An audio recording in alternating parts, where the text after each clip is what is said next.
Assalamualaikum warahmatullahi wabarakatuh. Waalaikumsalam warahmatullahi wabarakatuh. Puji syukur sama-sama kita ucapkan kehadirat Allah Subhanahu wa taala dan bersalawat kepada Nabi Muhammad dengan ucapan Allahumma sholli ala Sayyidina Muhammad wa ala ali Sayyidina Muhammad. Baiklah, untuk tidak memperpanjang kata-kata mukadimahnya, kami dari kelompok 7 akan menampilkan isi makalah kami yang mana berjudul tentang pengujian terhadap aktiva tetap. Baiklah, untuk pemateri pertama kita minta kepada rekan saya. Kepada rekan dipersilakan.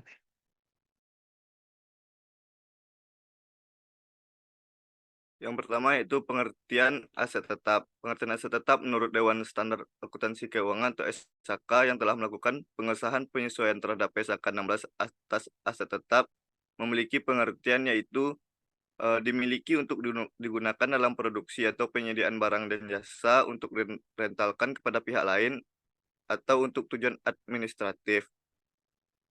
Diperkirakan untuk digunakan selama lebih dari satu periode, sehingga dapat disimpulkan bahwa aset tetap adalah aset berwujud yang diperoleh dalam bentuk siap pakai atau dengan dibangun lebih dahulu yang digunakan dalam operasi perusahaan.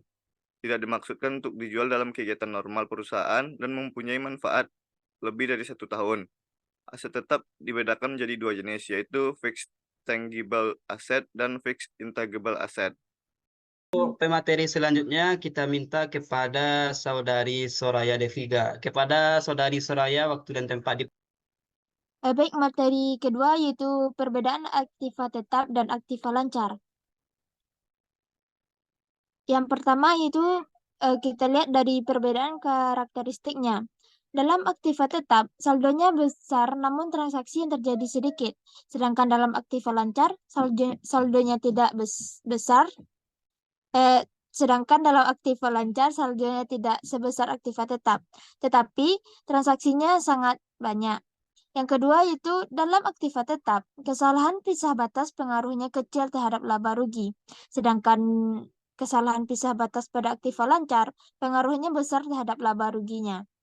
Yang ketiga itu dalam aktiva tetap, disajikan pada harga pokok dikurang depresiasi yang direview minimal sekali setahun. Sedangkan dalam aktiva lancar, disajikan sebesar nilai bersih yang dapat direalisasi pada tanggal neraca. Yang B itu kita lihat dalam perbedaan pengujian substantifnya.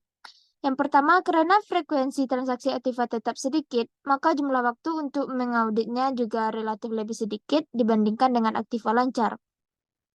Yang kedua, karena ketetapan pisah batas aktiva tetap pengaruhnya kecil terhadap laba rugi, dan pada aktiva lancar auditor memusatkan perhatiannya terhadap ketetapan pisah batas transaksi yang berhubungan dengan aktiva lancar. Yang ketiga atau yang terakhir yaitu pengujian substantif aktiva tetap dititik beratkan pada mutasi aktiva tetap, bukan pada saldo aktiva tetap pada tanggal neracanya. Sekian materi dari saya kembalikan kepada moderator.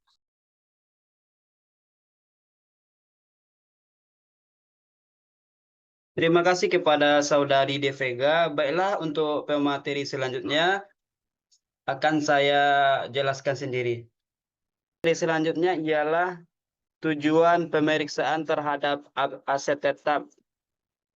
Yang mana tujuannya ialah untuk memeriksa apakah terdapat internal control yang cukup baik atas aset tetap, atau untuk memeriksa apakah penambahan aset tetap dalam periode yang diperiksa betul-betul merupakan sesuatu capital experience yang diotorisasi oleh pejabat perusahaan yang berwenang, yang didukung oleh bukti-bukti yang lengkap dan dicatat dengan benar.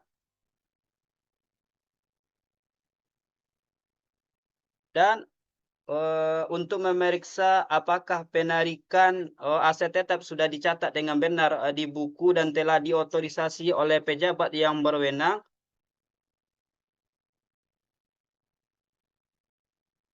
Dan pemeriksaan atas periode pemeliharaan dan perbaikan aset tetap secara berkala. Untuk memeriksa apakah pembebanan penyusunan dalam satu periode yang diperiksa dilakukan dengan cara yang sesuai dengan SAK konsisten? Dan apakah perhitungan yang telah dilakukan dengan benar secara akurat?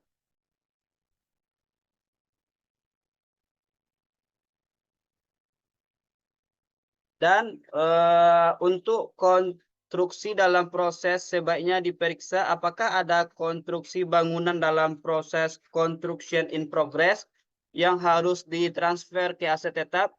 Dan untuk memeriksa apakah ada aset tetap yang dijadikan sebagai jaminan, atau untuk memeriksa apakah penyajian aset tetap dalam laporan keuangan sesuai dengan standar akuntansi keuangan yang berlaku. Yang untuk materi selanjutnya akan dijelaskan oleh Saudari Wemi Aryuna. Kepada Saudari Wemi Aryuna, waktu dan tempat dipersilakan.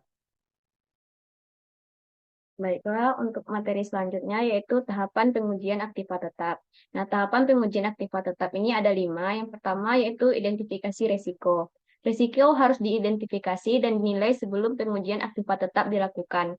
Risiko yang mungkin terjadi meliputi risiko kecurangan, risiko kesalahan pengukuran atau penilaian aktiva, dan risiko terkait dengan pengelolaan dan penggunaan aktiva.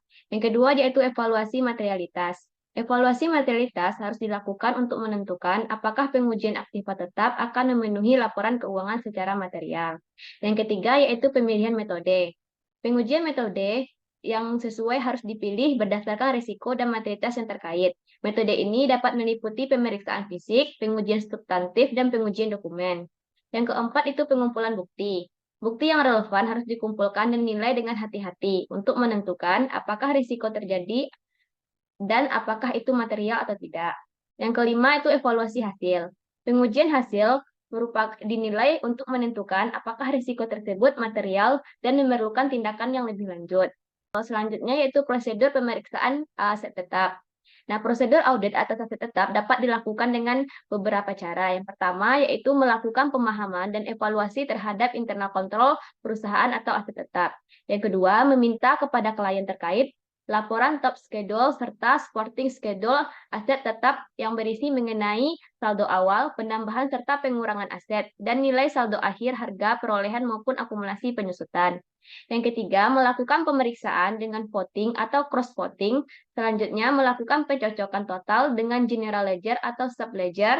Saldo total awal tahun dapat dicocokkan dengan working paper tahun lalu. Yang selanjutnya, melakukan vouching terhadap bukti penambahan dan pengurangan aset tetap.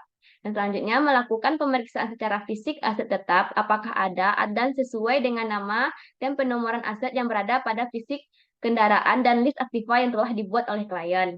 Yang selanjutnya melakukan pemeriksaan terhadap berkas kepemilikan aset, misalnya untuk tanah dan gedung, apakah disertai dengan sertifikat tanah dan IMB atau izin mendirikan bangunan. Yang selanjutnya melakukan pengecekan pada asosiasi yang dijalankan oleh perusahaan konsisten dengan tahun sebelumnya. Sekarang saya kembalikan kepada moderator. Terima kasih kita ucapkan kepada Saudari Wemi Aryuna. Baiklah, untuk pemateri selanjutnya kita minta kepada Faro Yoziyova. Kepada saudara dipersilakan.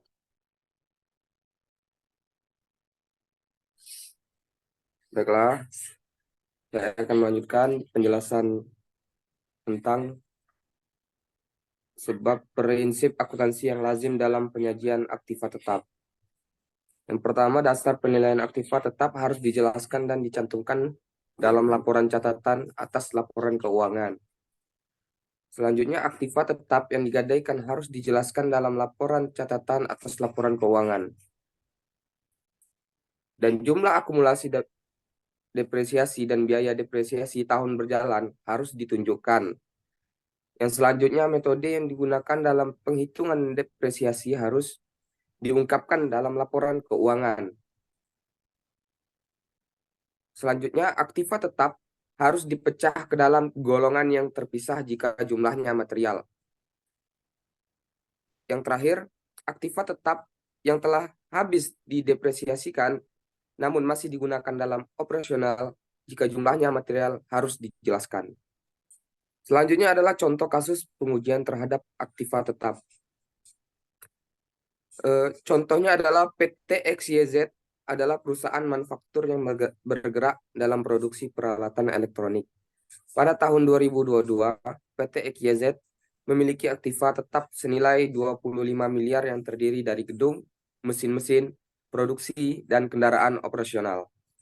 PT XYZ memerlukan audit atas laporan keuangan mereka dan auditor telah menetapkan bahwa pengujian atas aktiva tetap perlu dilakukan. Auditor melakukan pengujian atas aktiva tetap PT XYZ dengan melakukan pemeriksaan fisik di gedung, mesin-mesin produksi, dan kendaraan operasional, serta memeriksa dokumen-dokumen terkait seperti surat perjanjian sewa gedung, faktur pembelian mesin-mesin produksi, dan kendaraan operasional. Dan dokumen kepemilikan kendaraan operasional, auditor juga melakukan pengujian substantif analisis untuk mengevaluasi nilai relatif aktiva tetap terhadap total aset dan kewajiban PT XYZ. Setelah dilakukan pengujian, auditor menemukan bahwa terdapat perbedaan antara nilai tercatat dan nilai wajar aktiva tetap PT XYZ. Auditor kemudian melakukan penilaian kembali atas nilai wajar aktiva tetap dan menemukan bahwa nilai wajar aktiva tetap PT XYZ lebih rendah daripada nilai tercatat. Hal ini menunjukkan adanya kemungkinan bahwa nilai tercatat aktiva tetap PT XYZ telah diinflasi. Auditor kemudian melakukan pemeriksaan lebih lanjut dan menemukan bahwa PT XYZ telah melakukan beberapa praktik akuntansi yang tidak benar dalam menghitung dan merekam nilai aktiva tetap mereka, sehingga nilai tercatat aktiva tetap mereka tidak mencerminkan kondisi yang sebenarnya. Auditor kemudian memberikan rekomendasi kepada PT XYZ untuk merevisi nilai aktiva tetap mereka dan laporan keuangan PT XYZ direvisi. Kembalikan ke moderator. Sekian. Baiklah, mungkin sekian pemaparan presentasi dari kelompok 7. Kalau ada kata-kata yang salah, kami mohon maaf. Baiklah, kami akhiri dengan membaca Assalamualaikum warahmatullahi wabarakatuh. Terima kasih. Waalaikumsalam warahmatullahi wabarakatuh.